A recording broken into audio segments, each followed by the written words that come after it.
Happy date fright, Elaine. Happy date fright. Do you remember when we used to do these all the time? Like every week? What? Not date fright, because date fright is specifically for Halloween. Oh, God. Do you mean date night? This will be the last episode of the podcast. Oh, what do you mean? No, I mean like date nights. Yeah, that's what I've just said. But we didn't do date fright every week. Yeah, but it's, we did do date night. I mean, the concept is the same. It's just... Yeah, but it has Halloween. a special name. Date fright's once a year. Not even that last year. Oh, did we not do a date fright last year? No, I think we planned it and then... Other things happened. Yeah, life got in the way. This is the first date night we've done since Escape to Victory. Oh, that film with Rambo in it. That's And the I football. I believe that's how it wants to be known, yes. Yeah, it has been. It has been a long time. Well, we started out doing one every week and swapping, but then it turned out you couldn't think of many films that I hadn't seen that you wanted to watch. So for anyone who's just joined us recently, date night was a concept that we came up with fairly early on when we started the podcast in lockdown, where we thought, well, we've got a bit of time on our hands. We might as well show each other a film that the other person hasn't seen, or something that we thought might be of either of interest to them or they would absolutely hate. So I ended up watching. This is why I'm thinking of the hating. I ended up watching Crank at one point. Didn't I genuinely thought you might like that. Yeah, I really didn't love it. That's why I remember it so much. Crank 2 coming soon. Yeah. But yeah, we took it in turns, and then as you have already mentioned, life has found a way to make things very complicated, and we just haven't been able to get together and sit down and have a evening where we watch a film that the other person has picked. So technically, it's your week. Yes, it is my week, which is good because this is my pick. And Date Fright, just to square the circle, Date Fright is our Halloween version of Date Night. So I think that was kind of obvious by the name. So we've done some really good date frights. I remember Ready or Not was a date fright. That was one that I picked for you. Yeah, you did. I'm trying to think of other date frights that we've done. Can you remember? Yeah, because I've got the list in front of us. Thank you. I thought you had. We had American Werewolf in London. Obviously, my pick. We did A Quiet Place Part 2, but I don't think that was date night. Okay. That must have been actually watching it on the... Just generally. Yes. We had The Lost Boys. Excellent. And choice. we had They Live. Yeah. Good. We've had some good Also picks. an excellent choice. Yeah, Thank you. Yeah, thank you very much. Yes. And long-time listeners of the podcast, particularly those who have joined us for Date Fright before, will know that there has been a particular film that we've been wanting to watch and was sort of waiting for the opportunity to watch. So every time Halloween would come round, we were like, oh, we can do that one. And finally we are there. No, let's get this straight. You promised it and said, oh, I think I'm going to save this film for Date Fright. And then every year decided, oh, I'm going to pick something else. Completely forgot about it. Yes. Pick something else. And what But film is that? We're here. We're now. Dracula, or Bram Stoker's Dracula, directed by Francis Ford Coppola. So basically, you waited for my opinion on Francis Ford Coppola to get an all-time low after watching Megalopolis. A little bit. See previous episode. And then decided that now was the right time to watch it. Also, we went to Whitby. And we went past places that are very closely connected with the Dracula story. We went to Whitby 3 months ago. Yes. But I remember it very clearly. And I mean, it was 3 months ago. You shouldn't have forgotten it. I remember seeing the ruins on the priory sort of. It's not priory. It's an abbey, isn't it? The abbey on the hill. Yes. And I remember seeing the Dracula Experience, which had a picture of, spoiler alert for you, love, Gary Oldman sitting in the window. So yeah, it has remained with me. Someone sat in front of that picture. I was really gutted because when we came back, we were walking back along the promenade, and someone was sat right in the window of the, where the picture was. Was and someone sat in the window, or Yes. was someone sat in front of the window? Well, someone sat in front of the window. Yeah, like on the ledge in front of the window. So I couldn't get my photo, and I was gutted. Oh, of all the tragedies in life, It that's, was. that, I was very upset that day because of that. Fish and chips were lovely, though. Thank you. Mark went and got us fish and chips, and I was delighted by the quality that day. Because you never quite know, do you, with fish and chips? But where you went, perfect. Enjoyed it. Thanks, love. Trenchers, the Yeah. best chip shop in Whitby. Yeah. Happy to be sponsored by them if they're listening. I don't think they will be. So we finally hear Bram Stoker's Dracula. As tradition dictates, let's go through what you know and you do not know about this film. So full disclosure, I might have seen this. Okay. More accurately, this is the sort of film that we would definitely have got out when we were on a sleepover as 12, 13-year-olds. I imagine, probably because it was Dracula, thought it'll be a big, full-on, gory horror, which I probably think we put it on and then got bored and just carried on talking all the way through it. Fair enough. We did that. We definitely did that with Interview with a Vampire. It's such a good film. Not as well. quite expecting it to be, which I've since rewatched. Yes. And yeah, I think we probably got this out at the time when it was, straight out from, as previously mentioned, Ferro's video in Cottingham. But no, I know very little. Someone mentioned it the other day, I think probably in relation to Francis Ford Coppola being mentioned. And they mentioned someone who was in it, and I was like, oh, I didn't know they were in it. But I can't remember who it is, so it's going to be a surprise, whoever that may be. That's one of the things that I'm really looking forward to watching it with you for, because there are lots of people who are like of their time in this, and you're going to spend, I think, we'll see what happens when we come back. I think you may spend quite a bit of time turning to me and going, who's that? Is Remind me Julia who Roberts that in is." this? No. I don't know where that came from. No, I mean, that would have been a surprise. I mean, maybe she is. Maybe she is, and I've got that completely wrong because it's been a while since I've seen it. If she is, then that's just all. Yeah, it's going to be a very smug second part to this podcast. Absolutely. But no, I knew Gary Oldman. I know what Gary Oldman looks like. Yep. I know the Simpsons episode where Mr. Burns plays a vampire, where he dresses up like Gary Oldman in this. Fabulous. Treehouse of Horror. 3 or 4, I think. Doesn't matter, does it? No, not really. But no, I know very little. I mean, obviously, I know the story of Dracula. Yep. Let's face it. And I've seen other adaptations of Dracula, both official and unofficial. I've seen the original Nosferatu. Problematic. Yeah.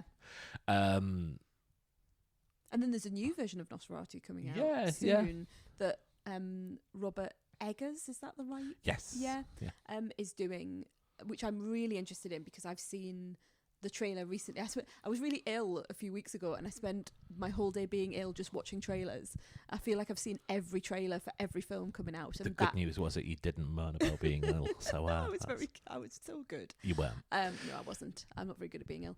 And I was really, really interested in his production and the direction, and it looked very, very dark, which I was interested in.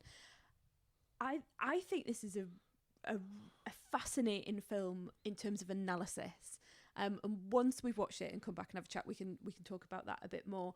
I find it really interesting to watch. I think it goes through various phases, and because it's Coppola as well, you know because you've been to see Megalopolis, all sorts of things can occur.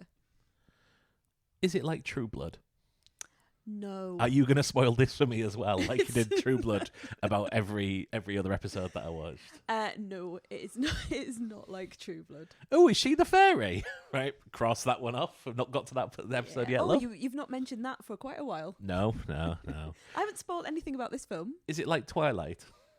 It's definitely not like Twilight. I'm trying to think of other Vampire things that I can think of.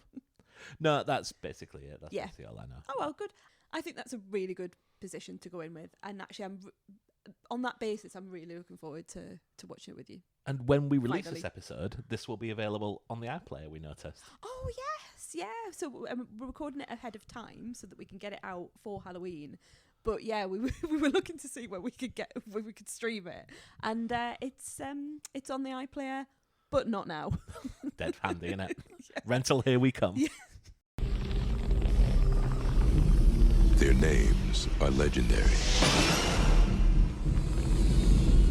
Their destinies linked.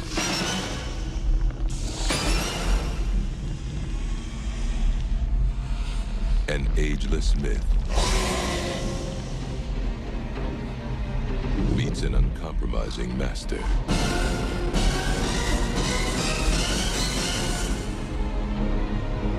Francis Ford Coppola brings an undying legend to life. Dracula.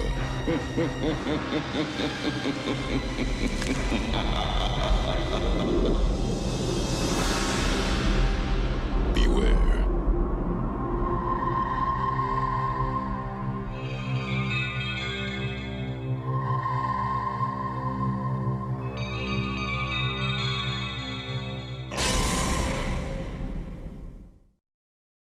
Well,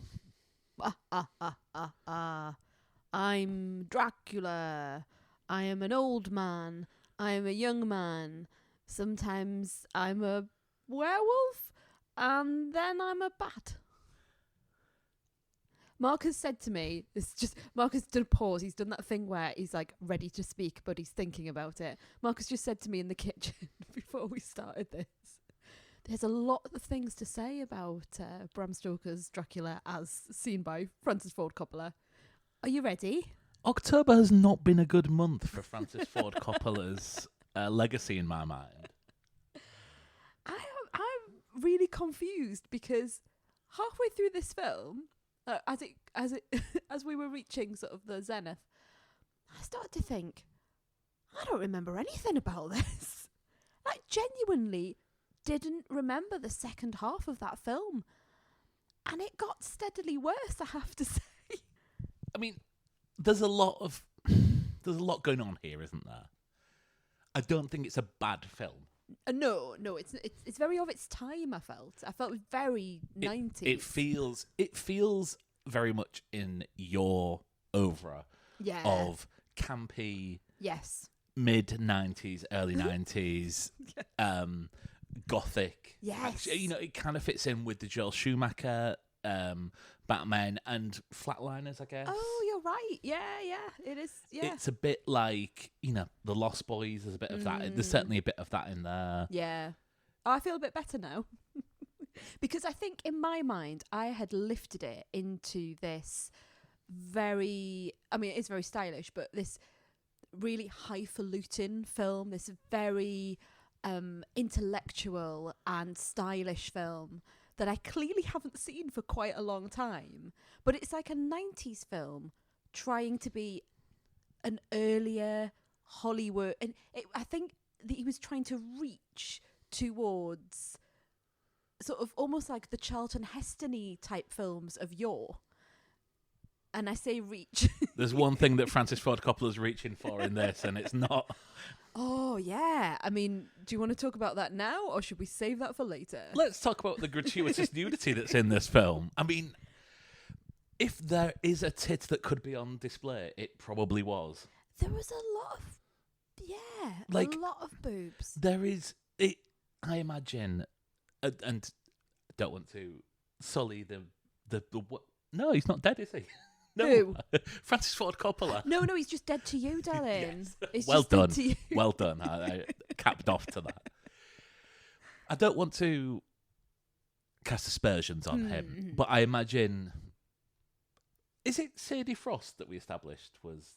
Yeah. Yeah. Sadie Frost plays Lucy Westenra. I think she's really, really good in this because I think she knows exactly what it is. And what she's playing, and it's very heightened and it's very over the top and it's incredibly camp. But I feel you want to spend more time with Lucy than you do with Winona Ryder's Mina quite a lot of the time. Lucy's much more fun. She's got 3 men on the go. Yep. Richard E. Grant, Carrie Elwes, and another one. And a Texan. Another one. And she's just having a really, really good time with it. So yes, and I kept saying to you, do you know who it is yet? Do you know who it is yet? I mean, that wasn't off-putting. Not off-putting at all. No. And you just went no and didn't But I don't then understand, carry on and say. I don't understand why in Like, if I didn't know who it was after an hour, I'm not going to know after an hour and 10 minutes. I just thought you'd be more curious. I thought you would then go, oh, go on then, give me like 3 questions or give me a clue or... Funnily enough, I was watching the film. Yes, you were. You were being very good and actually watching the film rather than me, rather than engaging with my, do you know what it is yet? Yes, yeah. What were you going to say about Sadie Frost anyway? I You imagine... started a conversation about Sadie Frost. I imagine that she was going through the motions of certain scenes and it was being filmed and, probably did 2 or 3 takes. And then Francis Ford Coppola says, and could we just try it? With the top slipped down, like, slightly. There was a lot of, things slipping out. There was a scene where Winona Ryder runs towards Lucy. Yes. Where it cannot be a coincidence how her night dress just opened to press against her chest. And she's not wearing a bra. Which, obviously, if you're asleep, fine. Yeah. But she wasn't wearing big old... pajamas like you should be in that day and age, It was all very nudie, and it was everything was bouncing. And and your eye was drawn. Yeah, there's a lot of that, and then obviously Monica Bellucci, appears. Yes, let's just say, and again, she's topless, and I'm not saying that this is a one. Man issue, if male director issue, just one I think this is the decade and the generation of the time, yes. And I think we look at anything now with our current system of values and we go back and we go, oh well, that's incredibly male gazy, because that's how it felt. It just felt, because no men get naked in this either. There's not even a quality of the nakedness. No, you don't see like Gary Oldman's. I mean, he gets his chest out a couple of times. Wow. But not... Yeah, exactly. That's it. It's like... Charlton Heston got his chest out in the 50s and 60s. But you know what I mean? When you think about nudity, it is just like, oh, my shirt is open a bit. It's hardly like, say, for example, Rivals, what we're watching at the minute, where, for every up top, you see a bloke down below. Down below. Yeah. We did turn to each other quite a few times, which... I mean, it's good. Yeah. Good that we're sort of going, oh, these are different times, aren't they? But it was more than I thought it would be, or more than I just don't remember when I first watched this ever thinking this way. Like, I did not at any point think, wow, another set of breasts on screen for no real reason. I just didn't have that at all. And it's interesting now to look back. Do you know what the biggest problem with this film is? No, I don't. What is it? I think if you want to talk about it, it might be the accent and line delivery that Keanu Reeves delivers. Bless him. And then the film just writes him out, like, I know, a third of the way through. It's almost like they realised. Yeah, it is such a shame because he's clearly had this incident at Dracula's castle. I did not think it was a shame. Oh, okay. I thought it improved the film steadily. Fair enough. But you are meant to feel, I think, that Mina she's very much in love with Jonathan. Jonathan's this big hotshot lawyer that's, climbing up in the world. And she's always chasing sort of the status of her friend Lucy. She's always felt sort of second class, and you feel like she's a woman on the rise. And Jonathan goes off to Dracula's castle, and then of course Mina it's almost meant to be like this love triangle between her, Harker, and the Count, but there's none of that when we don't know.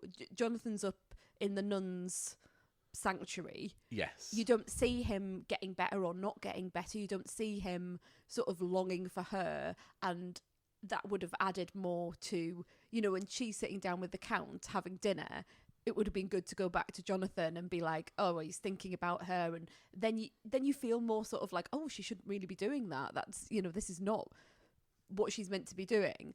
And there would be more of a pull between the three of them. And you don't get any feeling when Jonathan returns, or even when she's getting married to him, although they have a very sexy kiss at the altar.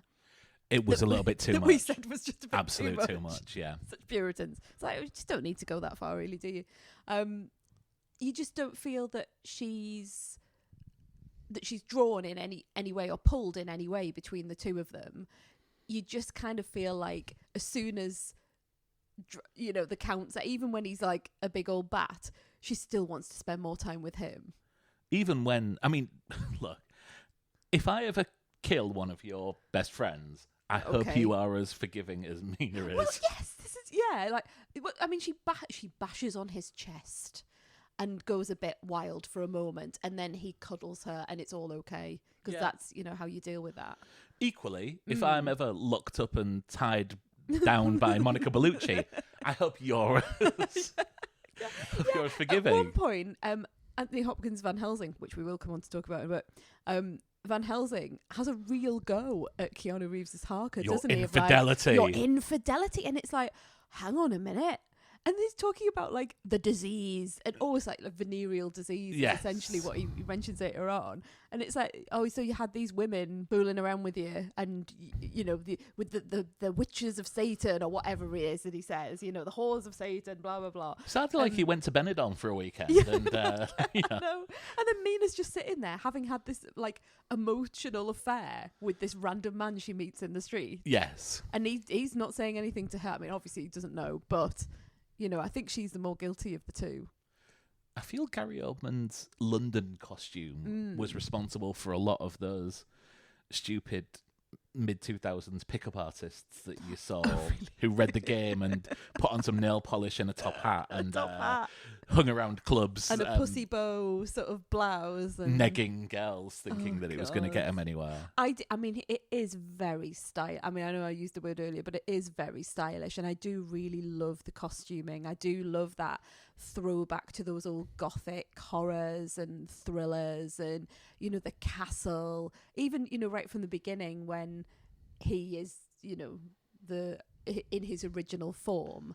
And he's on the battlefield, and these are quite clearly sets as well. Yes, but there's something about that practicality of the set and the castle that made me really long for those old-fashioned films. And I love a lot of the stylization of it, like how a lot of the battle is done in puppet form, and then when we come to London, we see the puppet form take place in the cinema.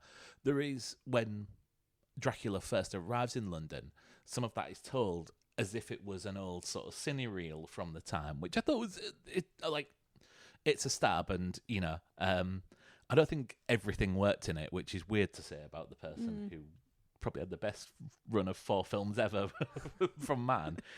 But yeah, it was. I really, at least it was something interesting to look at. There was always something interesting to look at in the film. Some of this has not transferred well to HD. There's points where Dracula looks like a spitting image puppet. Yeah. You can really see the latex coming on there. But that's very much of the time, and it probably, you can't. And I would much there's prefer worse films that, than this, better films than this that have that problem. I'd much prefer knowing that Gary Oldman's under a whole load of latex with his, like, especially when he's like a werewolfy type figure, and they almost like superimpose his face onto the screen. I'd much prefer that than a CGI creature that has no heft and that you don't believe is there in the room. So I still like the real old school practical effects. Yeah, I agree with that. While we're on the subject of Oldman, what do you think of his performance in this? Because he is the central figure and he has to go through a number of transitions. So, I think it's a great performance. Obviously, I don't think I think it's. At no point did I feel it was detracting from the film, as some of the cast around him were. I mean, I think Gary Oldman, he can play a character part very, very well. And he's, he plays multiple characters in this, where he is at one point an old man, the next point he is a pickup artist who's, He's on the street asking ladies where places are. And yes. I find his London version, like his young version, I think it's a very sexy portrayal. I mean, obviously, what? Why are you looking at me like that? I worry about. No, but like he's a vibrant young man. He's very charismatic. He's meant to be wooing this woman, you know, and even when he appears later on and Mina's like all over him and going, right, turn me into a vampire, and even partway through he goes, no, I must not, you know. I think it's very compelling as like a romantic lead, as someone who's lived a long life and has this tragic backstory. I think he's very compelling on screen, especially in his young form. He's very charismatic. So I think the flaw in this film is that I never felt this burning love between Mina and Dracula. Okay. Nor did I feel a burning love between Mina and Keanu. No, not at all. It kind of feels like I felt at some point the film should kind of realise that you never should go for the exact match of what you had before. You know, go for a bit of variety or something like that. She's not the same person, and therefore why is he so in love with her? Like, just because someone looks... That was what was in the back of my mind, which is probably a problem with the way the story is told on screen. Not even necessarily the performances, but just the screenplay and, you know, dare I say, the original novel. But, yeah, at no point did I feel... I felt like Dracula should go... Actually, I kind of preferred being alone and just go back to Transylvania. Yeah. With my mate Tom Waits. Oh, I was so excited when Tom Waits turned up and turned to you and said, "Is that Tom Waits?" I did look it up because yes. I don't know Tom Waits. Where would I know him from? Well, you know who he is. Is he the singer? Yes. Right, okay. Yeah, it's a great big blur in my brain. But I think he plays Renfield really, really well in this. I mean, it's just obviously he's meant to be crackers throughout the whole thing. And then he does, apart from at the end where he has a moment of lucidity to warn Mina, which comes out of nowhere.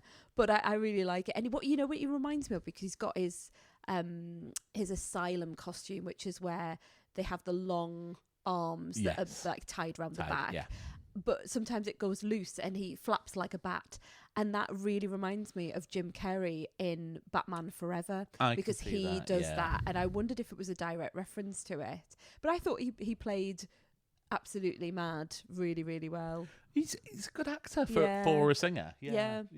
Do you know any song? Do you know any music by him? No, not at all. He is very... Is he low voice, gravelly? Gravelly voice. Yeah, it's not and my I'll cup see of you tea. tonight. Oh no. On a downtown train. I know that one. Yeah, you know the Rod. I expect you know the Rod Stewart version of it. Yeah. But yeah, I mean, before the time when you could look up, I heard of Tom Waits and bought an album of his and was like, shit, this isn't what I expected. I expected like singer-songwriter sort of things. But what else has he been in acting wise? Oh, he's in. He has small parts in things. I feel like he was in. He's been in a Western that I've seen recently, and I can't think what it was, but I'm going to look it up because it's going to really annoy me if you don't. I was going to say, it's the Ballad of Buster Scruggs, but I've never actually seen that, so that's clearly not it. He was in Licorice Pizza. He's in lots of things. He was in Ballad of Buster Scruggs. He was in Seven Psychopaths. Book of Eli. That was the thing. I was about to say it's in the Book of Eli, but Western would be good, wouldn't it, with a low gravelly voice? Mystery Men, going back all that really? way. Oh, cool. Shortcuts, Dracula. Yeah. Okay, but anyway, I thought a bit of light relief with Richard E. Grant playing Richard E. Grant.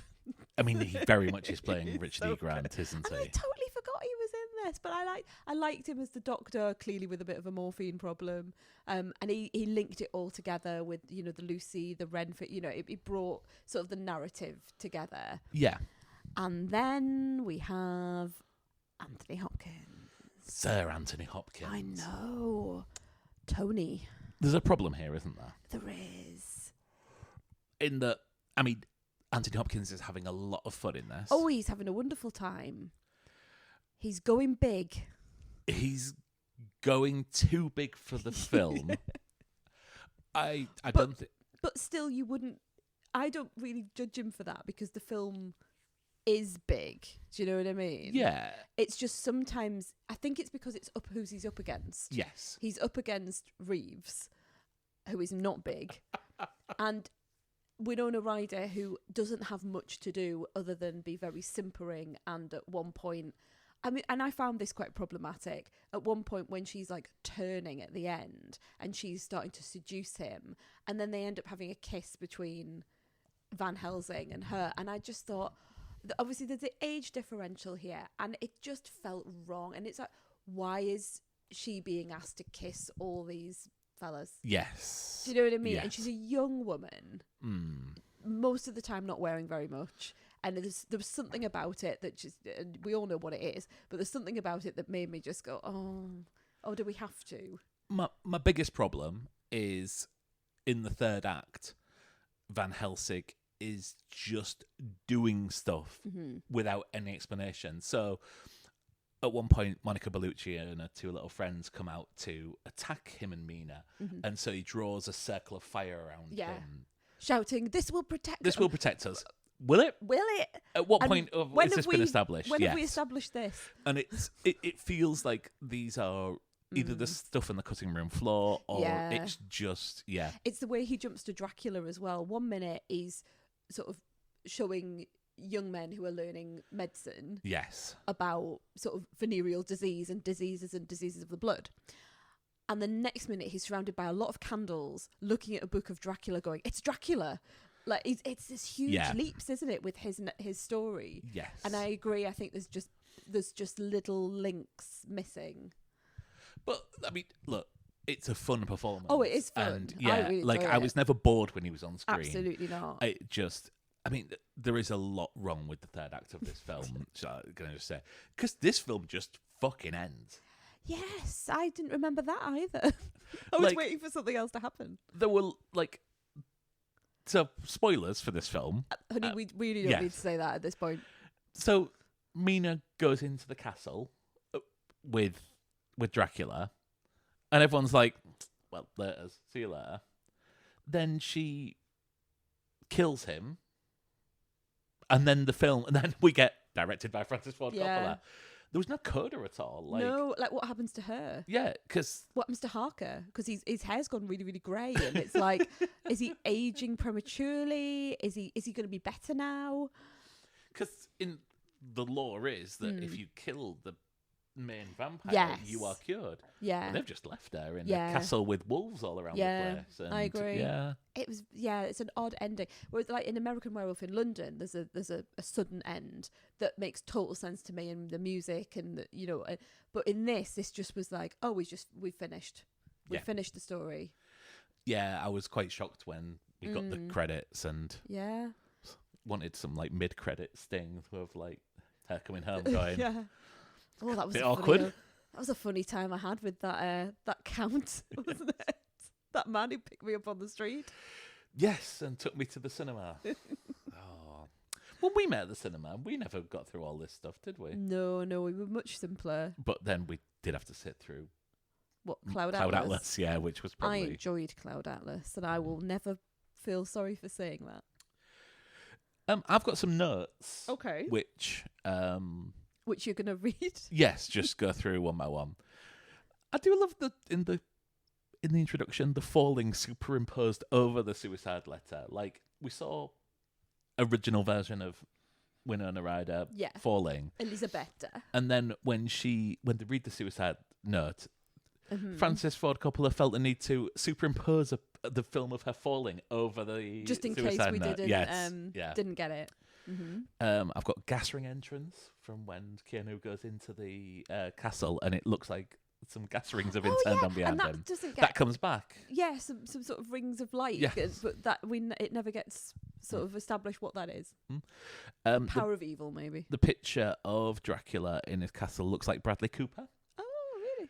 Yeah, well, I thought it was Bradley Cooper, and then realised the timing didn't quite line up. That it wasn't quite mixing together.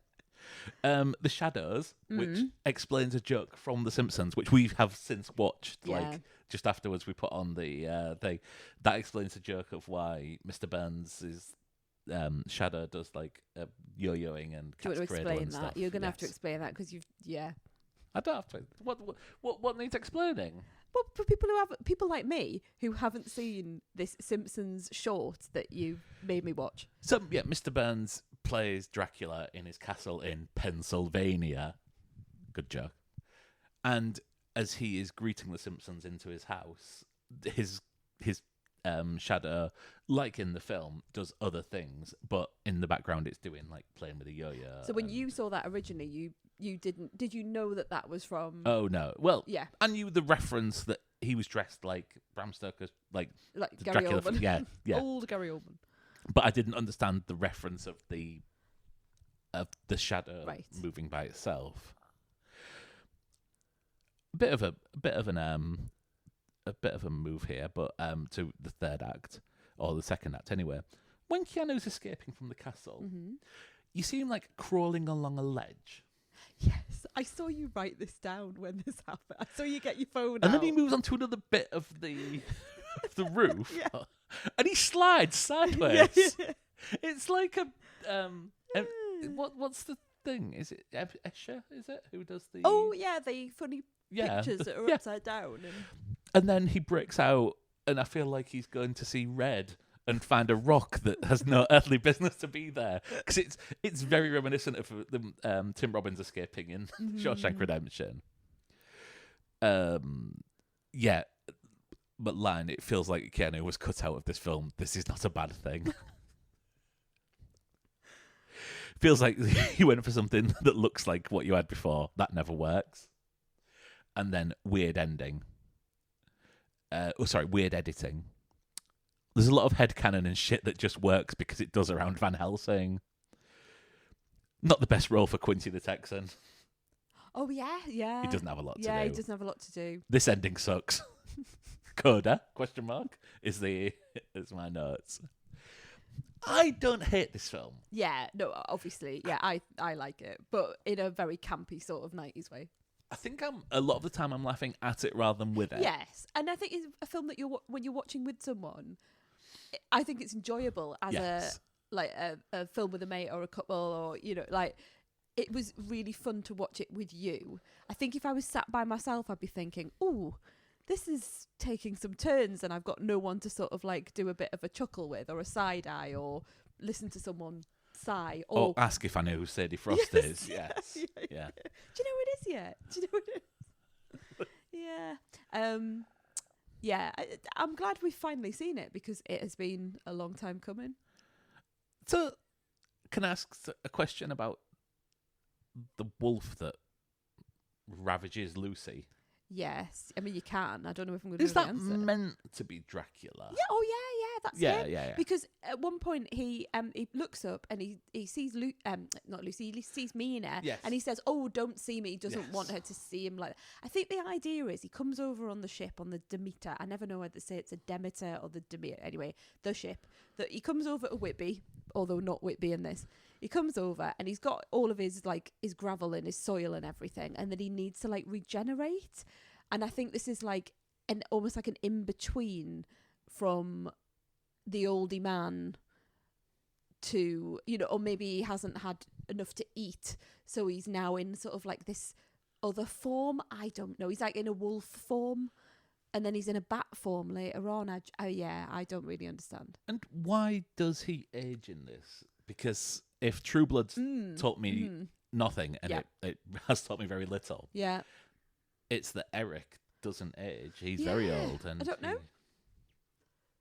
Well, okay. I don't know. I genuinely don't know. Okay. Yeah. And then I'd stick around as me camp prince from thing. Well, absolutely. Would you? Wouldn't you, with your glasses and with little cool little glasses, little coloured glasses with blue lenses. Yeah. I think when I watched the director's commentary, because we now have the Blu-ray of this. Yes, which we've bought. just pointed out that time has passed since we've recorded the intro. Yeah, because we then went and bought the Blu-ray because we realised that the recording that we had on our telly box had stopped partway through or something like that, wasn't it? Was it We did cover this. Did we? Did we? I think it's been such a long time. We covered that we were going to have to rent it. Okay. Yeah. Well, anyway, we didn't rent it. Yes, we did. Yes, of course. We said we were going to rent it. We didn't rent it. We bought it. We bought it on Blu-ray because it was better. And then we had to option. wait 24 hours for it to arrive from Amazon. Yeah. But it just has director's commentary on it, and I would like to watch that, although maybe not all in one go. And maybe I would find the answer to these questions. I'm not going to watch that. Okay, good. I don't think it's the sort of thing we could sit and watch together, to be fair. My favourite thing about this, just to finish, that it has now blown my mind that Love Song for a Vampire by Annie Lennox, which is one of my favourite songs from that era, so much so that I've named a character in my new novel after Annie Lennox, is not from Interview with the Vampire, and is indeed from this film, Bram Stoker's Dracula. Oh, no, because Interview with the Vampire was Sympathy for the Devil by Guns N' Roses. By 'cause Guns I had N' the Roses. single version. Yeah, I've mixed them all up. Clearly, in my teenage mind, was I a teenager then? 1983, yes, I was. Yeah. Just, I've messed it up, and because I love Interview with the Vampire as well, so it's that sort of era. It's that sort of teenage era of. I used to read a lot of horror, a lot of Stephen King, a lot of point horror, and I watched a lot of these films, and I've just mixed them all up in my mind. But yeah, as soon as the credits came, I was like, "What's Annie Lennox doing on this?" I will forever mix these two up in my mind. They're very different films. I got about 5 minutes into this wondering if Brad Pitt was going to turn up. Okay. Yeah. And also, is there... Okay, so is... You're going to have to help me on this. Happy to. Kiss Upside Down from Spider-Man. Oh, Kirsten Dunst. Is she in She Interview is. with the She's Vampire a as young girl. child? Yeah. Again, didn't know she was going to turn up in this or not. Okay. Interesting. Good. Well, now you know. I will forever mix these two up. Okay. So, yeah, I won't know which one's I which. wonder what we're going to do for Date Fright next year. Now that we've done It's my pick. the one for... It is your... Oh, no. Oh, no. Cannibal Holocaust, here we come. Oh, no, thank you. Nothing torture-y and nothing ghosty, please. Those are my two. Not like a Saw film or anything like that. Can't be doing with that. And nothing to do with ghosts. The not first even Saw Casper. film's really good. It's not for me. Have you seen any of them? No, I won't watch them. They're just not for me. That's got Carrie okay. Elvis in. It's all right for things not to be for you to not want to watch certain things because you know it'll upset your mind. You made me watch Jaws 3D. That is, it's a horror. But that's not. I don't think that's going to cause you psychological distress. Au contraire. I walked into that one. Okay, let's finish. Thank you for bearing with us in this episode. Have a wonderful Halloween. Happy Halloween. Hope Hootenanny. you're doing as we do and unplugging the doorbell and turning off the lights. We just had a mate round and they said, what you do for Halloween, and we literally together almost, verbatim said, well, we'll be unplugging the doorbell, we'll be Closing shutting the curtains, curtains. and we'll probably go upstairs and hide. Yes, that's what we're doing. And that's what we're doing because we are those people. Happy Halloween, Happy everyone. Halloween.